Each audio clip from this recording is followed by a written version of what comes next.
Niccolò Machiavelli, the man who redefined ruthlessness and made power sound like a day job. Born in Florence in 1469, Machiavelli managed to carve out his legacy as history's original villain, not because he strolled around in dark cloaks cackling into the night, but because he took one look at traditional morality and thought, how quaint. In his most infamous work, The Prince, Machiavelli effectively shredded concepts like honesty, kindness, and virtue. What he proposed instead was a blueprint for power that emphasized cruelty, deception, and control. The best part, it's terrifyingly relevant even today. But before you start rooting for this proto-supervillain, take note. Most people wouldn't want him at their dinner party. After all, how comfortable could you be with a man whose guiding principle was, the ends justify the means? In Machiavelli's world, moral ideals were quaint, useless things. He didn't think rulers needed to be kind or even trustworthy. They just needed to be in control. In The Prince, he famously says, a wise prince ought not to keep faith when by so doing it would be against his interest. Imagine inviting that guy into your cabinet. Essentially, Machiavelli argued that honesty was nice on paper, but dangerously limiting in practice. If betraying your word would keep you in power, then betray away. His logic was sharp, his reasoning brutal. A good leader, in his view, shouldn't be morally good at all. Instead, the ruler should manipulate perceptions, lie when necessary, and commit cruelty only when it served a purpose. No, you might say that someone who is incapable of cruelty is a higher moral being than someone who is capable of cruelty, and I would say, and this follows Jung as well, that that's incorrect, and it's dangerously incorrect, because if you are not capable of cruelty, you are absolutely a victim to anyone who is. A childhood among ruthless politicians. Before diving into his philosophy, it's worth understanding the chaos that shaped it. Florence, during Machiavelli's youth, was about as stable as a soap bubble in a hurricane. The city called itself a republic, yet the Medici family held all the strings, treating Florence like their personal chessboard. Officials were elected every 2 months, which sounds democratic until you realize the Medici were stuffing the ballot box. Political loyalty was bought and sold, and changing allegiances was as common as changing clothes. Young Niccolò grew up in this maelstrom. He learned early on that ideals meant nothing in a world where conspirators were publicly executed and left hanging for weeks. Imagine being a child and watching your government make examples out of its enemies. The message was clear. Power wasn't about fairness or virtue, it was about ruthlessness. Later in life, when Machiavelli himself got a government job, he saw that this republic was a sham. But rather than rebel against the system, he embraced it, creating an entire philosophy around surviving and thriving in a fundamentally corrupt world. The Prince, a guide to power without principles. By 1513, after falling out of favor with the Medici and enduring some polite torture, Machiavelli found himself exiled. It was during this forced retirement that he wrote The Prince, essentially a job application in the form of a manifesto on power. He dedicated it to Lorenzo de' Medici, hoping for a second shot at political relevance. Though his ideas were radical, Machiavelli was direct. Power, not morality, was the ultimate goal. He was unsentimental to the core, dismissing Christian virtues as impractical luxuries for rulers. In The Prince, he wrote, "The promise given was a necessity of the past. The word broken is a necessity of the present." Imagine working under a leader who saw loyalty as a disposable commodity. Machiavelli's advice was not just to lie, but to do it well, and more importantly, to make people believe you were honest. The prince should appear virtuous, he argued, but not be burdened by it. This was classic Machiavelli. Appearances mattered, but reality, he claimed, was a game to be manipulated. One of his most infamous arguments is that it is better for a ruler to be feared than loved. As he put it, if you cannot be both loved and feared, then it is better to be feared. According to Machiavelli, love was conditional and could fade, but fear had a more reliable hold on people's actions. There's a reason dictators have more in common with Machiavelli than with Mr. Rogers. In his view, love could be lost or betrayed, but fear was a constant. Yet even he cautioned against pushing this too far. A ruler should be feared, but never hated. Hatred, he said, was a dangerous thing, inspiring revolts and assassinations. Avoid hatred, he advised, for it will inspire conspiracies. Imagine what it would be like to have Machiavelli advising you today. You've got a problem with public relations? His advice might sound like, give the people a scapegoat, something or someone they can hate while you get away unscathed. After all, when Cesare Borgia ran into trouble with his reputation, he arranged for his brutal enforcer Ramiro de Lorca to be executed in the town square. Borgia, the master of manipulation, disavowed Lorca's actions as though they were the acts of a madman rather than orders he had given. The people, satisfied with the blood offering, believed him. This was Machiavelli's ideal ruler, not one burdened by ethics, but one who used ethics as a weapon when convenient. If Borgia could put loyalty on the chopping block, why couldn't anyone else? When deceit becomes an art. For Machiavelli, deceit wasn't just a tactic, it was an art form. He famously advised that a ruler must know how to color his actions and be a great liar and deceiver. Rulers, he argued, could never afford to be entirely honest. If others were willing to betray you, why not return the favor? In a world full of lies, refusing to lie was tantamount to truth was a luxury for those who could afford it, and for Machiavelli, those people were few and far between. His argument was clear. Morality was for poets and the pious. In the cutthroat world of politics, deceit was your sword and shield. Even Machiavelli's concept of virtue was warped. He spoke of virtue, which wasn't virtue in the moral sense, but rather strength, cunning, and decisiveness. This virtue wasn't about doing good, but about having the will to do whatever was necessary. Machiavelli saw life as a battle between virtue and fortuna, fortune, which he described as a powerful force that could ruin anyone. However, with enough virtue, a ruler could bend fortune to his advantage, at least temporarily. He used the analogy of a river. Fortune was like a flood, destructive and unpredictable, but with enough foresight, a ruler could build levees and control the damage. It's a grimly practical view of life where survival depends not on virtue, but on strength and adaptability. Yet for all his cold realism, Machiavelli was shockingly self-destructive. Consider this. He was writing The Prince to regain favor with the very people who had tortured and exiled him. But who in their right mind would hire a man who openly advocated for deception, cruelty, and treachery? It's as if Machiavelli's work became a self-sabotaging confession. His message, after all, was that power and loyalty were incompatible, and yet he expected the Medicis to trust him. His advice may have been potent, but his own life was marked by political insignificance. In many ways, he never climbed out of the shadows he described so vividly. Power resides where men believe it resides. It's a trick, a shadow on the wall. And a very small man can cast a very large shadow. A legacy of infamy and misunderstanding. If Machiavelli had one lasting victory, it was his ability to make enemies centuries after his death. When The Prince was finally published, it was immediately banned by Pope Paul IV. The English Cardinal Reginald Pole went so far as to declare it written by Satan's finger. In France, during the St. Bartholomew's Day massacre, Machiavelli's ideas were blamed for inspiring the mass slaughter. It's almost as if Machiavelli became the scapegoat of the Renaissance, his name synonymous with treachery and manipulation. The term Machiavellian eventually found its way into common language, embodying everything sinister and underhanded.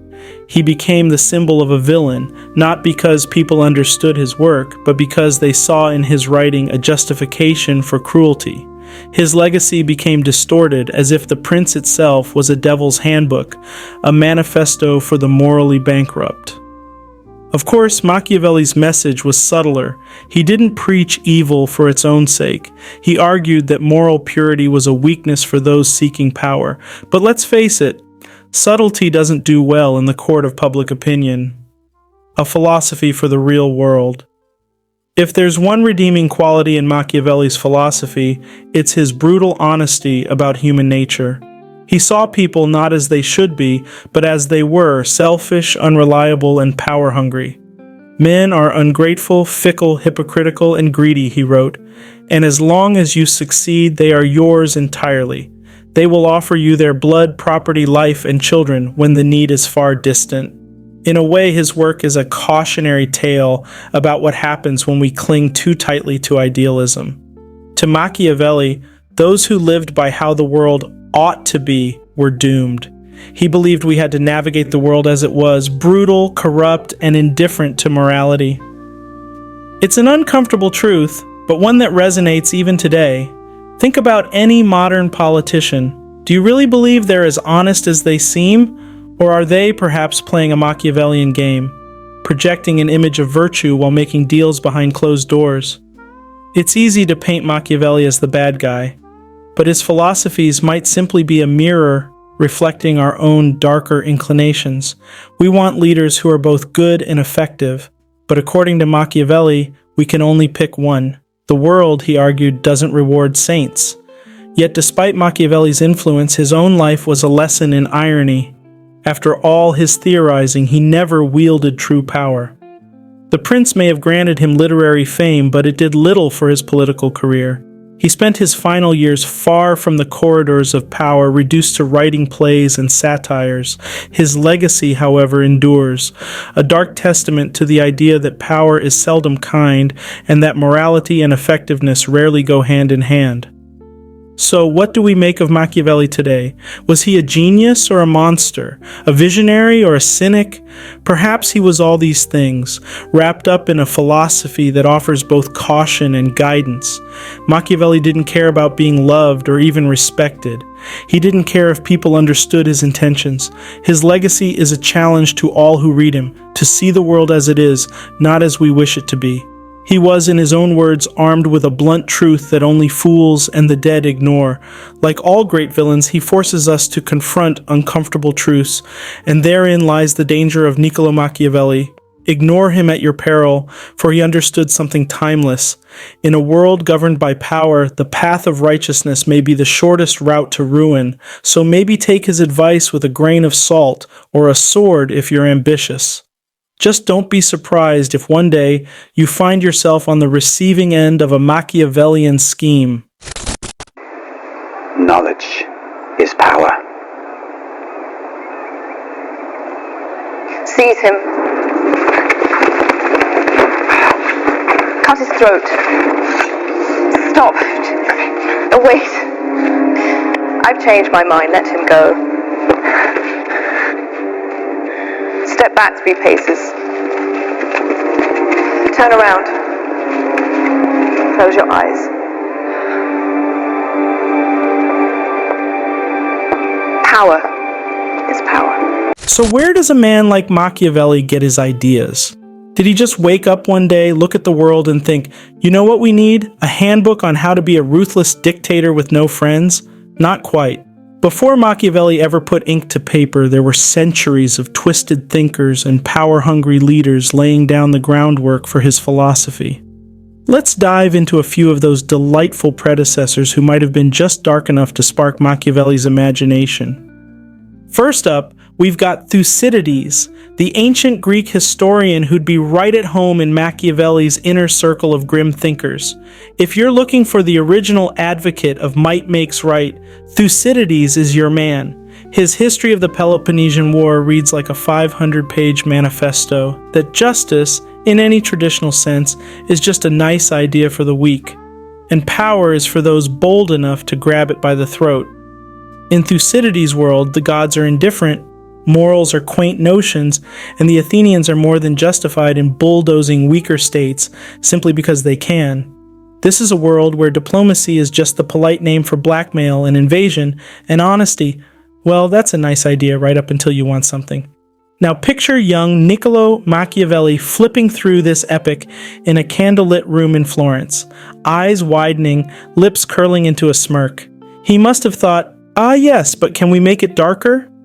Thucydides' ruthless pragmatism about power and betrayal, stripped of any moral veneer, was essentially Machiavelli's starter pack. Machiavelli, with his sharp mind and darker curiosity, wasn't just content to observe this brutal logic. He wanted to carve it into a structure, an art form even. If Thucydides planted the seeds, Machiavelli wanted to grow the whole grim forest. Thucydides' infamous Melian dialogue is where you really see this cold-blooded philosophy in action. In it, the mighty Athenians, poised to crush the tiny island of Melos, offer the Melians a choice: surrender or die. When the Melians plead for mercy, citing their neutrality in the gods, the Athenians basically shrug and say, look, the strong do what they can, and the weak suffer what they must. It's a line that would make Machiavelli himself nod in approval. Justice, fairness, those are luxuries for people who don't understand the game. This exchange may well have influenced one of Machiavelli's most infamous lines from The Prince, where he writes, "Since love and fear can hardly exist together, if we must choose between them, it is far safer to be feared than loved."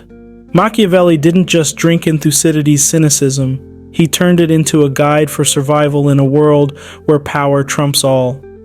The Melians appealed to morality, to decency, and were crushed for it.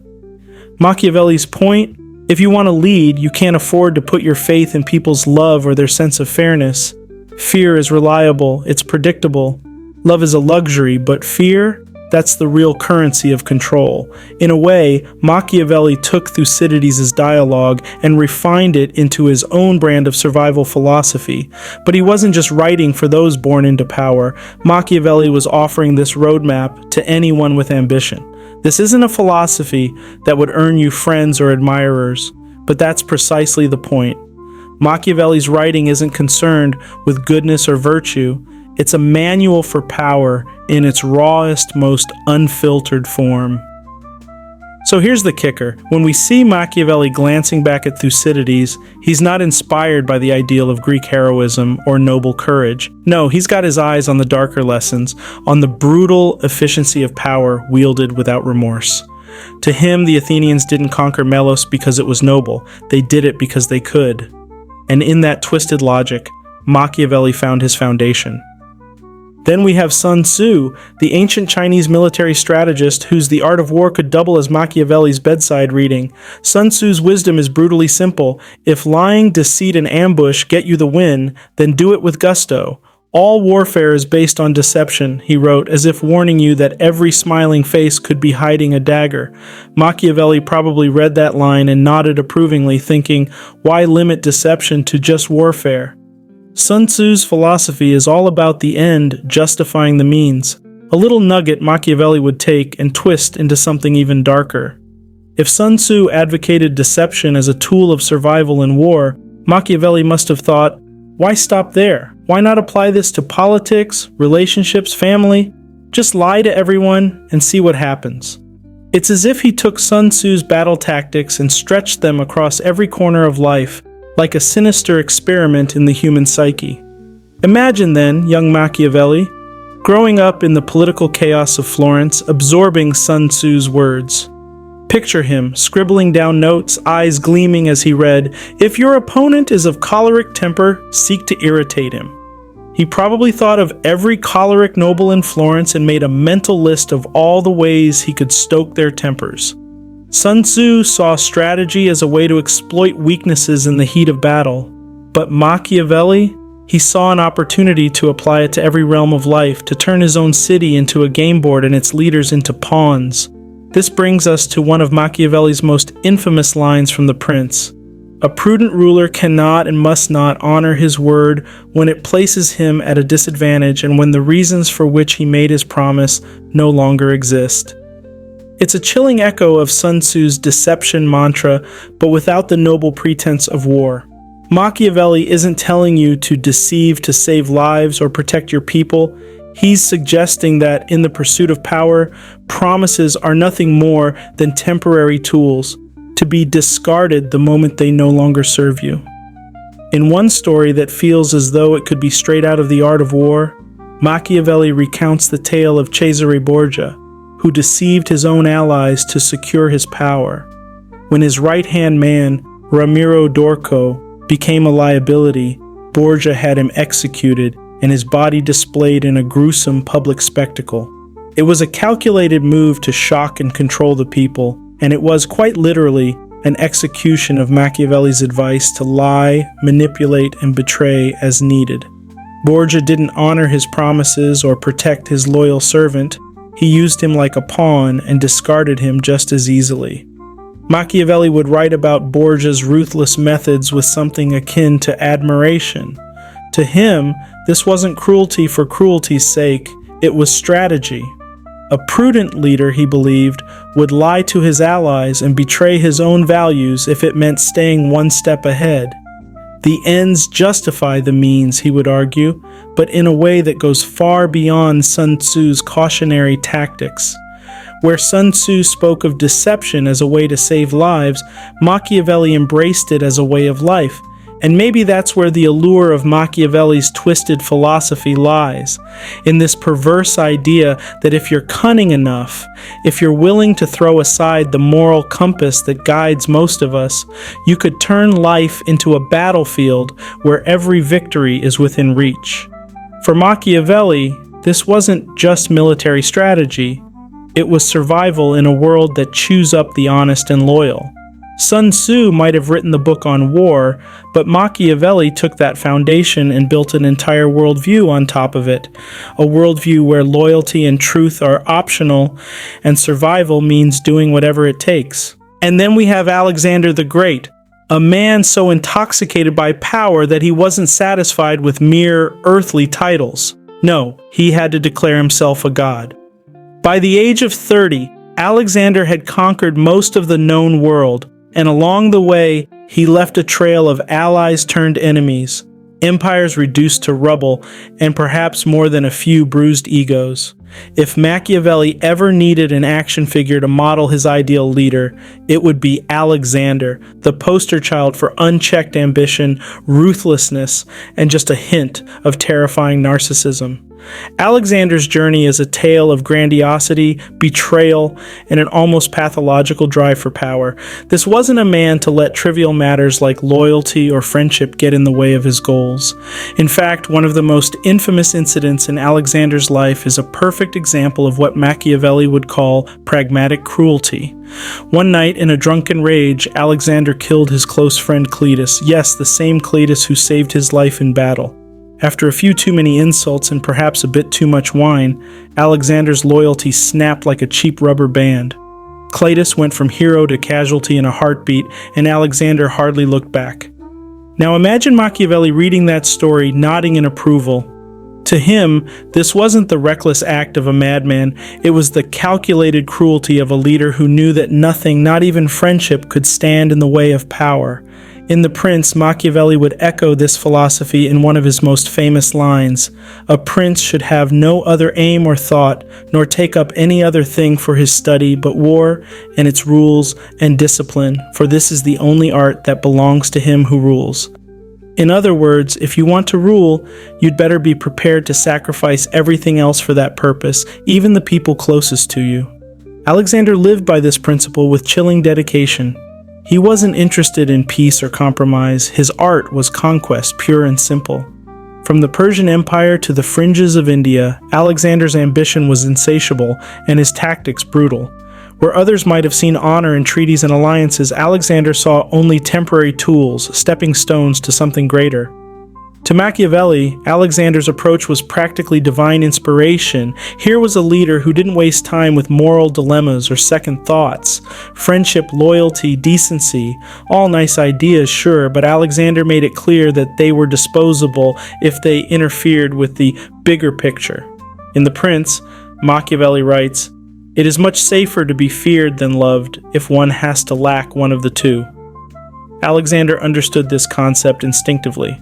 People followed him not because he was their friend, but because he was a force of nature, a man you feared and respected in equal measure. His armies marched with him to the ends of the earth, not out of love, but because they knew what happened to those who opposed him. Alexander didn't need love to lead. He wielded fear like a weapon, a sharp edge that kept his empire intact and his enemies trembling. And there's something almost mesmerizing about this brutal calculus, this willingness to treat human relationships like pieces on a chessboard. Machiavelli would argue that this wasn't cruelty for cruelty's sake, it was pragmatism. The kind of pragmatism that sees a friend as a friend only as long as they don't stand in the way. For Machiavelli, Alexander's life was the ultimate case study, a ruler who made himself into a god by discarding all that made him human. So in a way, Machiavelli's admiration for Alexander wasn't about endorsing senseless violence or betrayal. It was about applauding a man who understood that, in the pursuit of power, sentimentality is a weakness. Alexander wasn't cruel, he was effective. And in the Machiavellian universe, effectiveness is the closest thing to virtue. Alexander the Great, the conqueror who lived as though no law or loyalty could bind him, wasn't just a ruler to Machiavelli. He was the very embodiment of princely ambition taken to its extreme. The beauty of public discourse, especially in the Wild West of YouTube comments, is that it often reflects the complexity of the subject being debated. Take, for instance, these 3 thoughtful takes on Machiavelli's The Prince. Each peels back a different layer of the man and his work, offering insights as varied and nuanced as Machiavelli himself. Let's dig in. One commenter writes, "It's worth noting that this book was written with extreme cleverness in mind. In the twilight of this author's political career, he was done in, pushed out by one of the most historically corrupt families ever known. I think he wrote this book about them, and then his wife wanted them to see it being so clever, and they being so conceited narcissistic that they wouldn't insinuate any underlying motive or dastardly tone." This comment offers an intriguing perspective, the prince as a subtle act of defiance rather than straightforward counsel. The Medici family, Machiavelli's political adversaries, certainly embodied the kind of corrupt power dynamics his book dissects. If this theory holds, the work becomes less a guide for aspiring tyrants and more an elaborate mirror, reflecting the Medici's own machinations back at them. It's a fascinating possibility, suggesting Machiavelli may have been mocking the very power structure he appeared to endorse. This interpretation humanizes Machiavelli, painting him as a man bitterly clever, forced to cloak his criticisms in layers of plausible deniability, a man who outwitted his enemies even as they held all the cards. Another commenter takes a broader view. Honestly think Machiavelli's The Prince should be considered a driving force for anti-monarchist thought. Unlike previous guides to rulers of its type, it was very blunt about the use of violence and brutality as a tool to maintain power, and it was also very widely distributed, so it essentially gave the reading public an inside look at how the sausage is made. This observation reframes The Prince not as a manifesto for rulers, but as a wake-up call for the governed. By exposing the brutal calculus behind political power, Machiavelli may have inadvertently sparked disillusionment with monarchies. After all, when the public begins to see their leaders' virtues as carefully staged performances, the foundations of absolute rule start to crack. This interpretation suggests that The Prince may have been revolutionary, not because of its intended audience, rulers, but because of its unintended one, the masses. Finally, a third commenter strikes a more balanced chord. Not everything about Machiavelli's The Prince is bad. There are valuable lessons to be learned. It is not an evil book, but it does have evil machinations. I read the book and still use it as reference, along with Art of War and 48 Laws of Power. Some great leaders still follow some of its tenets, but integrity, virtue, ethics, and compassion must always come first. Here we see a mature appreciation for Machiavelli's insights, tempered by a cautionary tone. The Prince in this light is less a playbook and more a tool, sharp, dangerous, but potentially useful if wielded wisely. This comment underscores a timeless truth. Even the darkest philosophies can offer wisdom when balanced by ethics. Leadership may require pragmatism, but this pragmatism must be checked by integrity and compassion. Without these, leadership devolves into tyranny. Taken together, these comments reveal the many faces of Machiavelli. Whether seen as a bitter satirist, an unintentional revolutionary, or a flawed but insightful thinker, his work remains as complex and controversial as ever. Perhaps that's the ultimate testament to his brilliance. The prince continues to provoke, challenge, and force us to confront uncomfortable truths about power, morality, and ourselves. To better understand Machiavelli, we need to go deeper into his past. Machiavelli's early years were a masterclass in navigating the chaos of a world indifferent to fairness. Born in 1469 to Bernardo and Bartolomea Machiavelli, he came into a family that was respectable enough to open certain doors, but not influential enough to keep them open for long. Bernardo was a lawyer, though that title is generous. He was more of a legal scholar, someone who studied cases and theories rather than winning courtrooms. Worse, Bernardo was entangled in debt, a fact that constantly loomed over the family. In Renaissance Florence, being in debt wasn't just a personal issue, it was a public one, a mark against the Machiavelli name in a city where reputation was currency.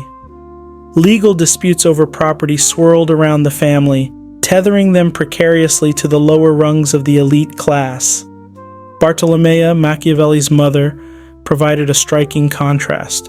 A devout Catholic and poet, she spent her time writing religious hymns, weaving a tapestry of moral idealism that surely felt like a stark counterpoint to Bernardo's more cynical pragmatism.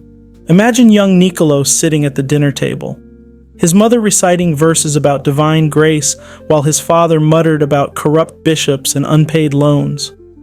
The city was an epicenter of art and philosophy, but it was also a breeding ground for political treachery.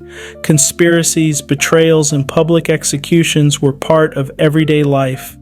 At just 9 years old, Machiavelli witnessed conspirators against the Medici hanged upside down in the public square, their corpses left to rot as both a warning and a spectacle. It was a brutal lesson. Power wasn't just something you seized, it was something you defended with blood and fear. As he grew into young adulthood, Machiavelli's education became his most valuable inheritance.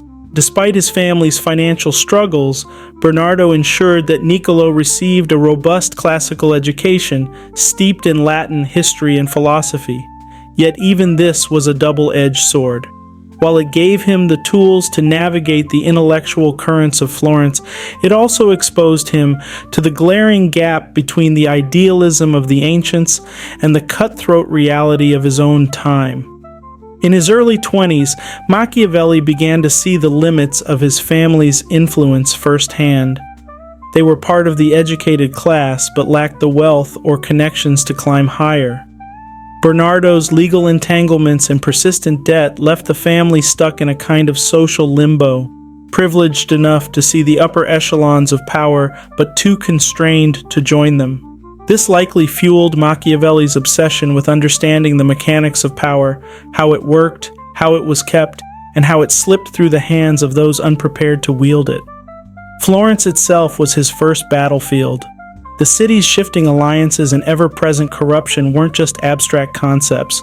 They were the background noise of his youth. His family's precarious position, the debts, the legal squabbles, and the political executions he witnessed were formative. Florence didn't just teach Machiavelli about power, it showed him its price. These lessons didn't just shape the man, they shaped the philosopher who would one day write The Prince, a guide not for the morally upright, but for those who understood the brutal truth. Power belongs to those who dare to grasp it, no matter the cost. Y'all might need to think this through and stop wasting my time. Because Omar can come back tomorrow. And the next day. And the next day. And I will put a bullet in all y'all behind what happened right now. You heard?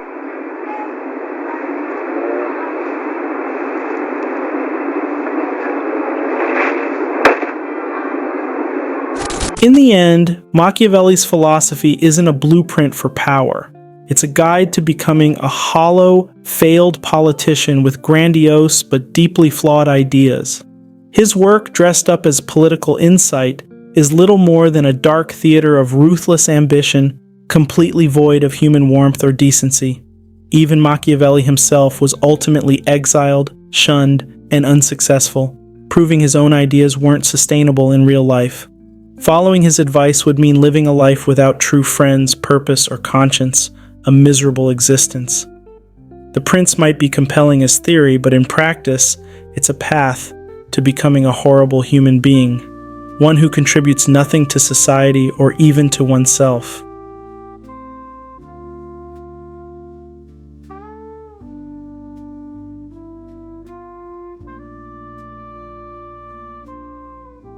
If this narrative resonated with you, do support us. Hit that like button, drop a comment with your thoughts, and subscribe. Thank you for staying with us to the end. See you in the next video on Plaid Chronicles.